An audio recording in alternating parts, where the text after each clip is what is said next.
Iran ইসরায়েলের যুদ্ধের পরিপ্রেক্ষিতে সাধারণ মুসলিম হিসেবে আমাদের করণীয় কি? ইরান ইসরায়েলের যুদ্ধের প্রেক্ষিতে শুধু নয়, বর্তমান জমানাতে অনেক ঘটনা প্রবাহ আছে, যে ঘটনা প্রবাহে আসলে আমাদের প্রপার কোনো ডিসিশন নেওয়া সবসময় ইজি নয়, বরং ধোঁয়াশায় পরিপূর্ণ এবং ফিতনায় পরিপূর্ণ। কিয়ামতের আগে আসলে ফিতনা এমনভাবে পতিত হবে, ধোঁয়াশা বিভ্রান্তি এমনভাবে ছেয়ে যাবে যে আমরা আসলে সিদ্ধান্তহীনতায় ভুগতে হবে, এবং সঠিক এবং বেঠিক সিদ্ধান্ত বের করে আসা, সঠিক এবং বেঠিক পথ নিরূপণ করা, এটা কঠিন একটা ব্যাপার হয়ে দাঁড়াবে। ইরান ইসরায়েল যুদ্ধের ক্ষেত্রে ব্যাপারটা অত জটিল না হলেও একেবারে সহজও নয়। একদিকে আমরা জানি যে ইরান, তারা আমাদের কেবলাকে কেবলা মানে, আমাদের রসুলকে রসুল মানে ইরানের শিয়ারা। অপরদিকে আমরা এও জানি যে শিয়াদের একটা গ্রুপ, তারা ইসলাম থেকে খারিজ হওয়ার মতো বিশ্বাস লালন করে। যদিও শিয়াদের মধ্যে আর অনেক গ্রুপ আছে, যারা অনেকেই আছেন যে ইসলাম থেকে খারিজ হওয়ার মতো বিশ্বাস লালন না করলেও ভয়াবহ বিদায়াতে তারা লিপ্ত এবং সুস্পষ্ট বিভ্রান্তি এবং গোমরাহিতে তারা আছে। এ ব্যাপারে সারা বিশ্বের আহলে সুন্নাহ ওলামা ইকরামের কারোরই কোনো দ্বিমত নেই। চার মাযহাবের সমস্ত ওলামা ইকরাম এবং আপনার সমস্ত আইম্মা হাদিস মুহাদ্দিসিন সবাই প্রায় একমত। এটা একটা বাস্তবতা।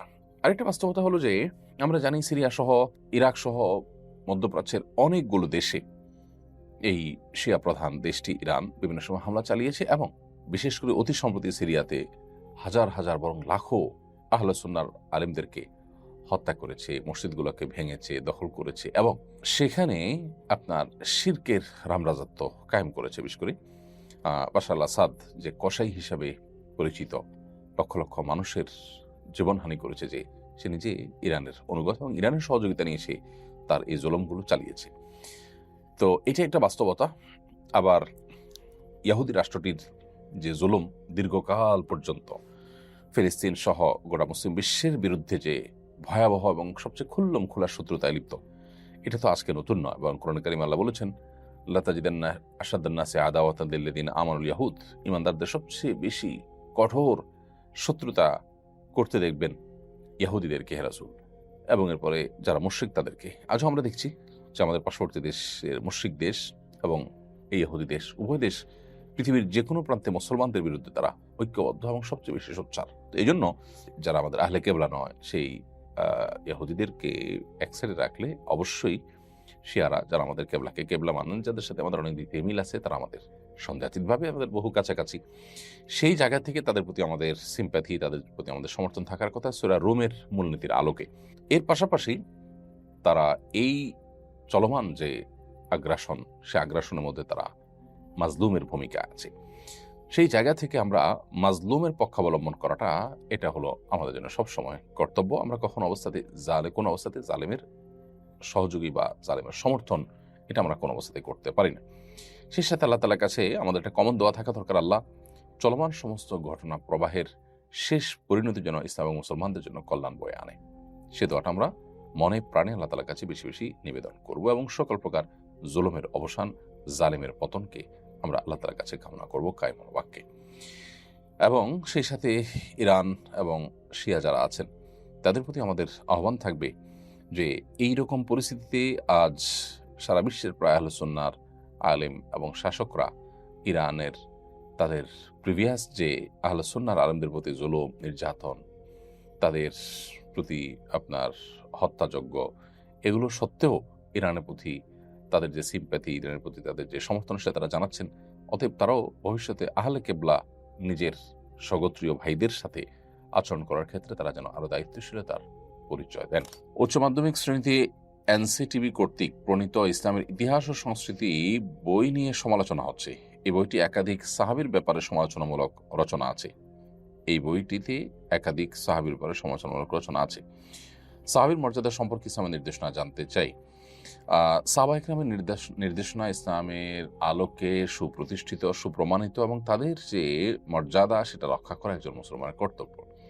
নবী করিম সাল্লাল্লাহু আলাইহি সাল্লামের পরিষ্কার হাদিস রয়েছে, আমার সাহাবীরা তারা হেদায়েতের উপর আছে, তাদেরকে তোমরা যদি পথ নির্দেশ হিসেবে গ্রহণ করো, তাহলে তোমরা হেদায়েত প্রাপ্ত হয়ে যাবে। তাদেরকে গালি দিও না, লা তাসুব্বু আসহাবী, তোমরা আমার সাহাবীদের সমালোচনা করো না। অতএব সাহাবীদের কোনো যদি ত্রুটি থাকে, আমরা সেই ত্রুটির অনুসরণ করব না, আমরা বিশ্বাস রাখবো তারা ত্রুটির ঊর্ধ্বে নন। তবে আল্লাহ তাআলা তাদেরকে মাফ করে দিয়েছেন, তাদের প্রশংসা করেছেন, নবী সাল্লাল্লাহু আলাইহি ওয়াসাল্লাম তাদের প্রশংসা করেছেন এবং তাদের সমালোচনা করতে নিষেধ করেছেন। বিধায় তাদেরটা ভালোটা আমরা গ্রহণ করে চলবো, তাদের সমালোচনা জায়েজ নয়। এবং কোরআনে কারিমে আল্লাহ তাআলা সাহাবায়ে কেরামের প্রশংসা, ভূয়সী প্রশংসা করেছেন বিভিন্ন জায়গায়।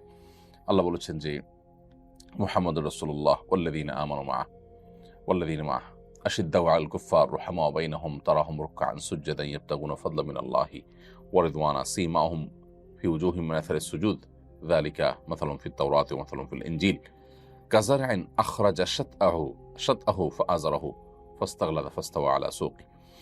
এই যে মুহাম্মদুর রাসূলুল্লাহ ওয়াল্লাযীনা মাআহু, এই আয়াতে আল্লাহ তাআলা সাহাবীদের কথা বলেছেন যে মুহাম্মদ আল্লাহর রাসূল, ওয়াল্লাযীনা মাআহু আশিদ্দাউ আলাল কুফফার, এবং যারা তার সঙ্গে আছেন তারা কাফেরদের উপরে কঠোর, পরস্পর তারা বিনয়ী, বিনম্র, একে অন্যের প্রতি দয়ালু।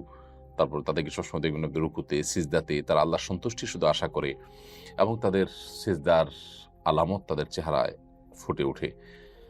আর অনেক প্রশংসা আল্লাহ তাআলা তাদের করেছেন। আল্লাহ বলেছেন রাদিয়াল্লাহু আনহুম ওয়া রাদু আনহু, তাদের প্রতি আল্লাহ তাআলা সন্তুষ্ট হয়েছেন, তারা আল্লাহর প্রতি সন্তুষ্ট হয়েছেন। নবী সাল্লাল্লাহু আলাইহি ওয়াসাল্লাম বলেছেন উহুদের, বদর যুদ্ধে অংশগ্রহণকারী সাহাবীদের পরে, আমালু মা শাইতুম ক্বাদ গাফারাল্লাহু লাকুম, তোমরা যা ইচ্ছা করতে পারো, আল্লাহ তাআলা তোমাদের ক্ষমা করে দিয়েছেন। এই হাদিসগুলো সবগুলো প্রমাণ করে যে নবী সাল্লাল্লাহু আলাইহি সাল্লাম এর সাহাবীদের মর্যাদা আল্লাহ তাআলার কাছে কত বড়। তো এইজন্য আমাদের কর্তব্য হবে আল্লাহ রাব্বুল আলামিনের এই নির্দেশনা এবং নবী সাল্লাল্লাহু আলাইহি ওয়াসাল্লাম হাদিসগুলোকে মাথায় রেখে সাহাবায়ে কেরামের সমালোচনার বাইরে থাকা। সাহাবায়ে কেরামের ব্যাপারে কোরআন এবং সুন্নাতে আরো ভুরি ভুরি হাদিস রয়েছে। আব্দুল্লাহ ইবনে মাসউদ রাদিয়াল্লাহু তাআলা আনহু বলেছেন, মান কানা মুস্তান্নান ফালইয়াস্তান্না বিমান কদ মাত, যে ব্যক্তি আদর্শ হিসেবে গ্রহণ করতে চায় কাউকে, সে যেন যারা মারা গেছেন, অর্থাৎ তার সময় যারা মারা গেছেন তারা হচ্ছেন সাহাবী, তাদের যেন তাদের যেন আদর্শ অনুসরণ করে। উলাইকা আসহাবু মুহাম্মাদিন সাল্লাল্লাহু আলাইহি ওয়াসাল্লাম, তারা মুহাম্মদ সাল্লাল্লাহু আলাইহি ওয়াসাল্লামের সঙ্গীরা ছিলেন, সাহাবীরা ছিলেন। কানু খায়রু হাযিহিল উম্মাহ আবরুহা কুলুবান ওয়া আমাকুহা ইলমান ওয়া আকলুহা তাকাল্লুফা, তারা এই উম্মতের সবচেয়ে শ্রেষ্ঠ মানুষ ছিলেন। তাদের অন্তর ছিল সবচেয়ে পবিত্র, সবচেয়ে এলেমের দিক থেকে তারা গভীর ছিলেন, জ্ঞানের দিক থেকে, এবং লৌকিকতার দিক থেকে সবচেয়ে কম ছিলেন তারা। তো এই যে হাদিসগুলো, এই হাদিসগুলোর আলোকে সাহাবায়ে কেরামের সমালোচনা কোনো ইসলামের ইতিহাসের বইয়ে থাকতে পারে না, সংস্কৃতির বইয়ে থাকতে পারে না। মূলত এনসিটিভি দীর্ঘদিন পর্যন্ত সেখানে বই পুস্তক রচনার জন্য, বিশেষ করে আপনার আমাদের নিচের দিকের বাচ্চাদের বই পুস্তক রচনার ক্ষেত্রে এমন কিছু লোককে সেখানে প্রশ্রয় দিয়ে রেখেছে, এবং এমন কিছু লোক এনসিটিভির উপরে আপনার নিজেদের প্রভাব বিস্তার করে রেখেছে যে যুগ যুগ ধরে তাদের বিরুদ্ধে, বছরকে বছর তাদের বিরুদ্ধে আলোচনা করেও কোনোভাবে তাদেরকে নড়ানো যায়নি। ইসলাম শিক্ষা এবং ইসলামের ইতিহাস বইয়ের লেখার ক্ষেত্রে এমন এমন লোক রাখা হয়েছে, যাদের মধ্যে এমন লোক আছে যারা হাদিস অস্বীকার করে, হাদিসকে স্বীকারই করে না, যারা মুসলমানই না, এরকম লোককে রাখা হয়েছে, এবং যাদের ইসলাম শিক্ষার কোনো ব্যাকগ্রাউন্ডের মানুষ তারা না, এরকম আনাড়ি মানুষজনকেও রাখা হয়েছে দুর্ভাগ্যজনকভাবে। একটি দেশের যদি উচ্চ মাধ্যমিকের যে আপনার পাঠ্যক্রম, সেটা প্রণয়ন কমিটিতে যদি ধরনের লোক থাকে, বা কর্তৃপক্ষ যেরকম দায়িত্বজ্ঞানহীন আচরণ করেন, তাহলে সেক্ষেত্রে সে দেশের আসলে ভবিষ্যৎ প্রজন্মের জন্য ভালো কিছু আশা করা কঠিন। এজন্য এনসিটিভিতে দীর্ঘদিন থেকে ঝেঁকে বসা ভূত দূর করাটা খুবই গুরুত্বপূর্ণ। আমি আশা করব যে যথাযথ কর্তৃপক্ষ সেটি খেয়াল করবেন।